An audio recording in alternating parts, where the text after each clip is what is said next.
로마서 1장 14절부터 17절까지 있는 말씀을 봅니다. 읽어봅니다. 시작. 헬라인이나 야만인이나 지혜 있는 자나 어리석은 자에게 다 내가 빚진 자로라.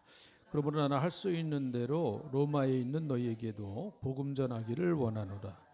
내가 복음을 부끄러워하지 아니하노니 이 복음은 모든 믿는 자들에게 구원을 주시는 하나님의 능력이 됨이라. 먼저는 유대인에게요 그리고 헬라인에게로라. 복음에는 하나님의 의가 나타나서 믿음으로 믿음에 이르게 하나니 기록된 바 오직 의인은 믿음으로 말미암아 살리라 함과 같으니라. 아멘.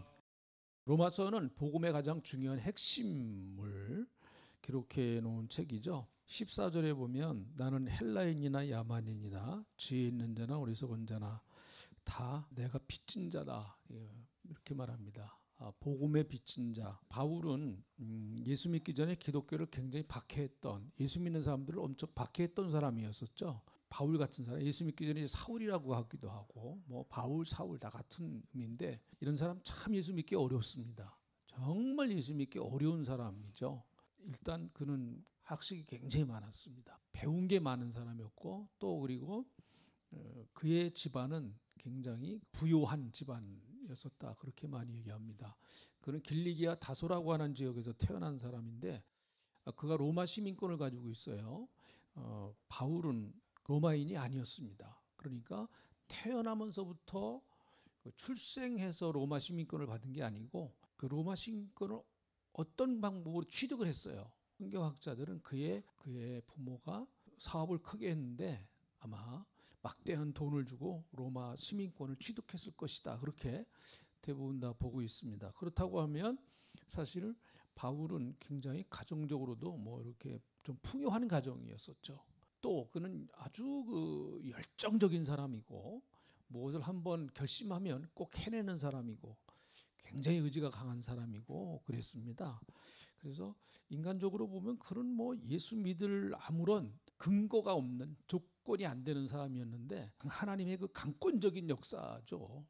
바울을 누가 전도했습니까? 바울을요? 누가 전도했죠? 바울은 예수님이 직접 나셔서 전도하셨어요. 바울은 예수님이 직접 나셔서 전도하셨어요. 물론 스데반이 순교를 할 때 스데반의 설교를 들었다고 봅니다. 스데반의 설교를. 그러니까 스데반이 그 복음 전하는 것을 그는 이제 들었어요. 그래서 굉장히 스데반의 영향도 일정 부분 받았다고 봅니다. 그러나 뭐 스데반을 돌로 쳐 죽이는데 굉장히 1등 공신이었었고 그렇기 때문에 그러면 지금도 예수님이 직접 나타나셔서 전도하시느냐? 아니에요. 지금은 안 그렇습니다. 교회는 여러분 어떻게 보면 좀 특별한 특수관계에 있는 시대였어요. 초대교회는. 그러니까 성경 시대에는 좀 특별한 어떤 그 하나님의 역사가 많던 이런 시대였습니다. 지금은 철저하게 하나님은 우리를 통해서 복음을 전하시죠. 우리를 통해서요. 아까 오전에도 말씀드린 것처럼 그게 전도에 참 미련한 거다. 하나님도 그 보실 때 참 미련한 방법이다. 그렇지만 하나님은 이 인간이 볼 때는 굉장히 미련한 방법일지 모르지만 이 방법을 통해서 2000년 역사에서 계속 복음이 확산되게 하셨습니다. 그래서 우리에게까지 복음이 온 거죠. 그래서 전도가 되느냐 안 되느냐, 전도가 되느냐 안 되느냐, 됩니다. 그 가장 확실한 증거는 뭐냐? 내가 예수 믿은 거 보면 알아요. 뭐 다른 사람 볼 것도 없어요. 내가 예수 믿었어요. 내가 원래 예수 믿을 사람이에요? 안 믿을 사람이에요? 네, 안 믿을 사람이에요. 여러분 이렇게 얌전하게 지금 앉아 계시지만은 여러분도 하실 말 많으신 분들입니다. 예수 안 믿으시면은 교회에 대해서 굉장히 비판하실 분들이고 교회에 대해서 굉장히 나쁜 말을 하실 수 있는 가능성이 많으신 분들이에요. 그러나 여러분이 예수 믿으셨거든요. 뭐 무슨 이유로 믿었든 어쨌든 다 여러분 나름대로 간증이 있으세요. 간증이 다 우리 예수 그래서 어쨌든 예수를 믿었어요. 식물학자 중에서 최재천 박사가 있습니다. 이분은 서울대학 생물학과를 나오고 미국 하버드 대학에 가서 뭘 연구했는가 하면은 개미 연구했습니다. 개미 연구해서 박사학위 받은 사람이에요. 자기가 연구할까? 그러니까 개미를 보니까 제일 만만하더래요. 그래가지고 개미 연구에서 박사학위 받는 사람이에요. 이분은 철저하게 진화론자입니다. 그러니까 자기는 인생의 목표가 없답니다. 이분의 얘기는 우리는 어차피 유전자가 우리가 태어나면서부터 부모로부터 유전자가 진화되는 모습으로 갈 수밖에 없다는 거죠. 그래서 자기는 그대로 거기에 순응해서 살아간다. 그래서 자기는 인생의 목표가 없대요. 그냥 그렇게 살다가 다시 자연으로 돌아가는 거다. 아주 철저하게 진화론자예요. 근데 그의 부인은 신실한 신앙인입니다. 그의 부인은요. 그 최재천 교수 간증이 아니야. 이건 간증이 아니고 자기 얘기인데 자기 부인이 서울에 사시는 분인데 그분이 지방의 어느 교회에 가서 봉사하신답니다. 무슨 교회에서 사역을 하는가 하면 성가대 지휘를 한대요. 자기 부인은 성가대 지휘라고, 자기는 철저하게 진화론자고. 그런데 30여 년 동안 주일마다 부인 따라 교회 갔답니다. 지금도 다닌대요. 지금도. 근데 성가대석이 어디 있죠? 앞에 있습니다. 그래서 자기 부인이 여보 나하고 같이 앉으려면 성가대석에 가까이 앉아야 되니까 항상 앞에 와 앉았어요. 그러니까 맨 앞에 가 있답니다. 매주일 자기는 맨 앞에 가 있대요. 맨 앞에 가 있답니다. 30여 년 동안 다녔대요. 구원 받았느냐? 못 받았어요. 구원 못 받았습니다. 자기는 종교에 대해서 긍정적이래요. 종교에 대해서 뭐 부정하거나 그런 건 아니랍니다. 그래서 목사님 설교할 때도 잘 듣는데요. 그리고 성경도 참 귀한 책이다 연구한대요. 그러나 자기는 철저하게 진화론자. 모든 생명의 역사는 진화론적인 것이다. 철저하게 그런 생각을 합니다. 그런데 매주일 와서 목사님 설교 잘 들어요. 그러니까 그 교인들이 신기하게 생각한대요. 야, 참 저분 신앙이 좋다. 그렇게 생각한대요. 맨 앞에 앉아가지고 매일같이 매주일마다 그렇게 한 번도 거의 안 빠지고 주일마다 와서 말씀을 들으니까. 근데 그분이 어디까지 가는가 하면은 이제 자기가 이렇게 교회 출석하니까 교인들 좀 알 거 아니에요. 30년 다녔으니까. 근데 참 교인들이 그 어려움 당하고 또 고난 당할 때 그 기뻐하고 감사하는 거. 야, 자기가 볼 때는 정말 그게 귀한 거래더래요. 자기가 만약 저렇게 어려움 당하고 저런 고통을 당하면 내가 저렇게 잘 믿으시는 분들처럼 그렇게 감사하고 마음이 편안할 수 있을까? 자기는 못 된답니다. 절대 그렇게 못 한대요. 그래서 참 자기는 그분들 존경한대요. 그리고 목사님 말씀도 참 좋은 말씀 좋대요. 그러나 예수는 안 믿어요. 참 어렵죠. 참 어렵습니다. 참 어렵습니다.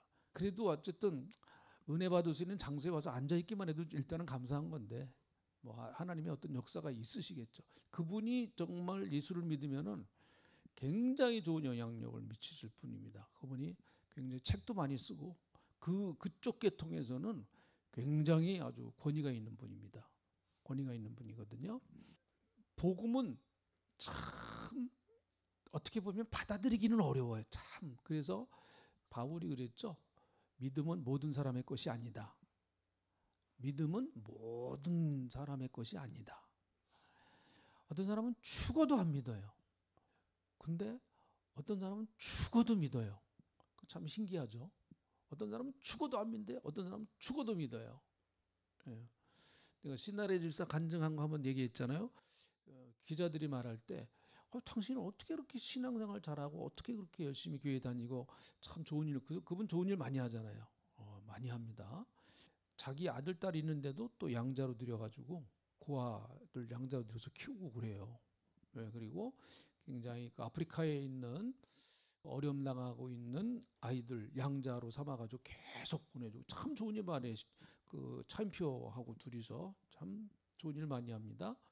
그러니까 이제 신문 기자들이 물어봤어요. 어떻게 당신이 그렇게 하나님을 잘 믿느냐고. 그러니까 그러면 당신들은 그렇게 하나님을 잘 안 믿으세요? 그렇게 물어. 왜 이렇게 기자님들은 왜 그럼 하나님을 잘 안 믿으세요? 안 믿어지니까 그래요. 그러니까 나는 믿어지니까 믿어요. 그렇게 나는 믿어진대요. 그게 십자가가 믿어지고 부활이 믿어지고 그게 믿어진다는 거예요. 저분들은 안 믿어져요.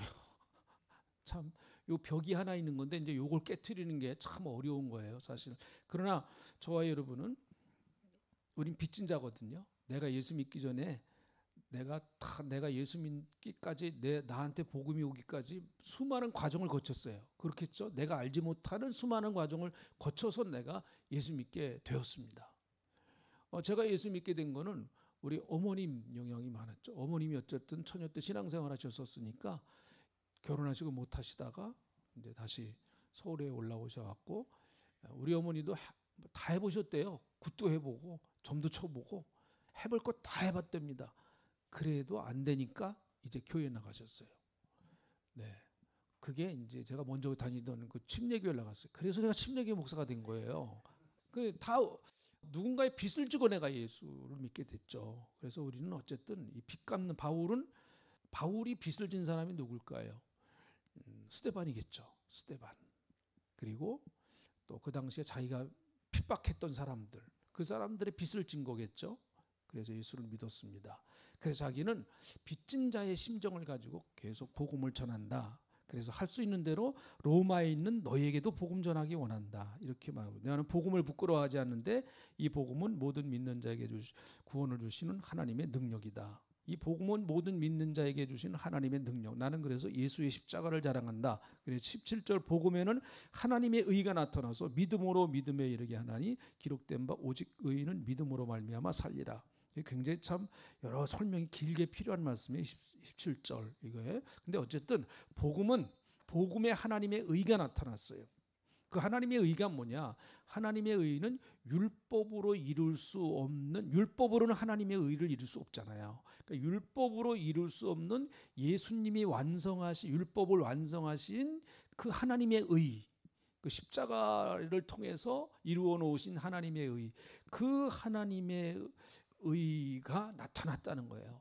하나님의 의가. 그래서 그 하나님의 의를 우리가 믿으면 의롭게 된다. 그래서 그 의롭게 된 사람은 또 그 믿음을 갖고 살아가는 거다. 그래서 예수 믿는 사람들은 믿음으로 구원받고 믿음으로 살아가는 거예요. 천국까지 갈 때까지 우리는 계속 믿음으로 살아가는 겁니다. 오늘도 믿음으로 살아가야 되고 내일도 믿음으로 살아가야 되고, 그래서 결국 궁극적으로는 예수 믿는 사람들은 남는 게 믿음이에요. 무엇에 대한 믿음이요? 예수님에 대한 믿음. 이거 하나 딱 남는 거예요. 우리 생애에. 다른 거는 다 여러분 풀과 같은 것이고 다 꽃과 같은 것입니다.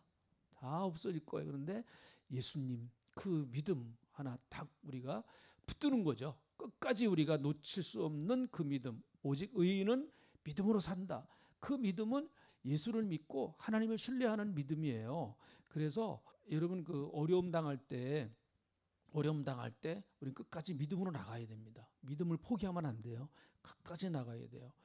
어제 제가 그 TV를 잠깐 보는데 요번에 그 남극 횡단한 분 있잖아요. 여자분 있잖아요. 남극 1000몇 킬로를 남극 횡단한 분, 여자분, 남극을 자기 혼자서 누구 도움받지 않고 걸어서 1000몇 킬로를 횡단한 여자분이 계세요. 남극을 횡단한 사람이 4명이에요. 4명. 그분까지 해서. 근데 앞에 3분은 다 남자입니다. 근데 여자분이 최초로 4번째로 했는데 그 중에 여자분은 이제 이분이 최초예요. 이분이 뭐 세계 높은 그 산은 거의 다 올라가는 분이죠. 근데 11월 얼마에 출발했는데 2월 며칠 날인가 도착을 했어요. 그러면 식량이 어떻게 돼요? 혼자 가는데 식량을 다 싸갖고 가는 거예요. 식량 싸갖고 가죠. 그리고 뭐 무슨 짐 싸갖고 가죠. 그게 몇 킬로가 되느냐? 100킬로가 돼요. 100킬로. 100킬로를 자기가 끌고 1700킬로 영하 한 30도 되는 그 추위에 자기 혼자서 횡단을 했습니다. 미친 여자죠. 제가 볼 땐 미친 여자입니다. 그게 정신이 올바른 여자예요. 근데 몇 년 준비했을까요? 10년 준비했대요. 10년. 근데 그 인터뷰하는 사람이 물어봤습니다. 그러면 하루에 한 25km 내지 30km를 걷는데 25km 내지 30km를 걸어야 된대요. 어떤 날은 죽어도 걷기 싫은데 그런 날이 있을 거 아니에요. 이때는 거예요. 정말 어떤 날은 하루에 20km 내지 뭐 30km 그 사이를 걸어야 되는데 이게 쉬운 일이 아니잖아요. 100km를 끌고 여자가. 정말 너무너무 걷기 싫을 때는 어떻게 하느냐 그렇게 물어보더라고요. 그래서 난 뭐라고 대답하는가 이렇게 궁금했는데 대답은 간단해요. 그래도 걸어야죠. 그거예요. 그게 답이에요. 그래도 걸어야죠. 저는 그 얘기를 들으면서 야, 저분은 무슨 돌을 닦은 분인가. 그래도 그게 인생이에요. 그렇죠? 그래도 걷는 거예요. 오늘 걷기 싫어도 걷는 거예요. 그래서 저는 그 말 한마디에 감동이 되더라고요. 신앙생활도 힘들어도 오늘 또 해나가는 거예요. 인생도 마찬가지잖아요. 오늘 힘들어도 오늘 또 걸어가야 할 길을 내가 걸어가는 거예요. 전도도 마찬가지라고 봅니다. 전도하기 좋은 사람은 제가 볼 때는 좀 미친 사람이에요. 그 외에는 다 정상은 전도하기 싫어요. 이 생각이 정상으로 돌아간 사람은 전도하기 쉽지 않습니다. 근데 약간 맛이 간 사람, 그 사람들은 전도하기 좋아요. 제가 볼 때 우리 최 목사님도 약간 맛이 가신 분이야. 그냥 뭐 보는 사람마다 다 그냥 제가 볼 땐 좀 그래요. 아주 약간. 예. 예. 아니 이제 예수님께 맛이 갔으니까 예수님 우리보다도 예수님께 좀 맛이 가신 분 같아요. 전도하는 데는 다 하기 싫습니다. 그러나 오늘도 우리는 해야 되는 거겠죠. 그래서 어쨌든 복음을 전하는 데까지는 우리의 몫입니다. 영혼을 구원하시는 것은 하나님의 몫입니다. 우리는 우리의 해야 될 것까지는 해야 되겠죠. 하나님께서 역사하시는 건 하나님께 맡겨야죠. 그건 우리 영역이 아니에요. 그건요. 우리 기도하면서 오늘도 승리하는 역사가 있기를 주님의 이름으로 축복합니다. 하나님 고맙습니다. 오늘 우리가 복음을 전해야 되는 그 이유를 말씀을 통해서 또 들었습니다. 바울이 나는 복음의 빚진 자라고 했고 이 복음에는 하나님의 능력이 나타났다고 했으니 정말로 우리가 예수님 의지하고 예수님께 붙들려서 복음 안에서 살아가게 하시고 예수 이름으로 승리하는 역사가 있게 하여 주실 줄로 믿습니다. 고맙습니다. 하나님 저희 교회가 열심히 예수 증거하고 영혼 살리고 그리고 선한 영향력을 아버지 하나님 주위에 끼치고 또 그리고 예수님의 그 빛되신 모습을 또 우리가 소금되어서 세상에 나가서 예수님 자녀답게 살아갈 수 있도록 하나님께서 역사하여 주시옵소서. 감사합니다. 저희들 이제 부활절날 복음 증거하고 예수 증거해서 영혼 구령하고 초청하기를 원합니다. 참 어려운 일이지만 그러나 끝까지 포기하지 말고 주님 의지하면서 저희들 도전할 수 있도록 하나님 역사해 주시고 성령님 우리에게 힘을 주시고 능력을 베풀어 주시옵소서. 감사합니다. 예수님의 이름으로 기도하옵나이다. 아멘.